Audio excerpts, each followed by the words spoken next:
او دغه جهاد لپاره اسلامي اسلحه شته د مؤمن او مسلمان اسلحه او دس دي لکه څنګه چې رسول الله صلی الله علیه و آله وسلم فرمایي الوضوء سلاح المؤمنین، یعنی او دس د مؤمنانو اسلحه ده.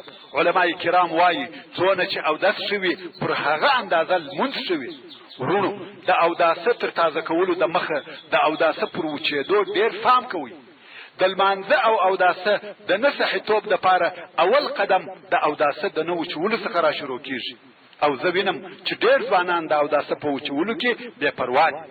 کوم وخت چې لمونځ کوونکی په اسلامي لباس او اسلامي اسلحه سره ځان سنبال او آماده کړي، نو د ټول لمونځ د جهاد میدان او ځان د مجاهد وبولي، نفس او شیطان د ځان دشمن او مقابل وبولي. او دا هم باید په خیال او تصور کې وي چې الله عزوجل دغه جهاد او معرکه لیدونکی دی. بیا دې نو په دغه فکر او تصور الله اکبر ووایي او په لمانځه دې شروع وکړي.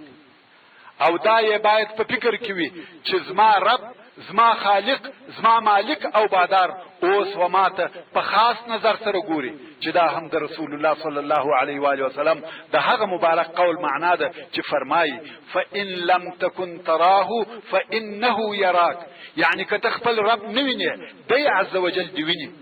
کدی په دغه تصور کې یو لږ مزاحم یعنی بل چرت او فکر درته پیدا سو، فورا هغه قطع کوه او بیرته په دغه تصور مشغولیږه. ان شاء الله تعالی په دغه تصور سره به دې نورې دنیوي وسوسې او اندېښنې لرې سي. ټول لمونځ به دې صحیح او د کیفیت سره وي ان شاء الله تعالی. د دغه لمانځه په ادا کولو سره به د ډیر اجر او ثواب مستحق وګرځي.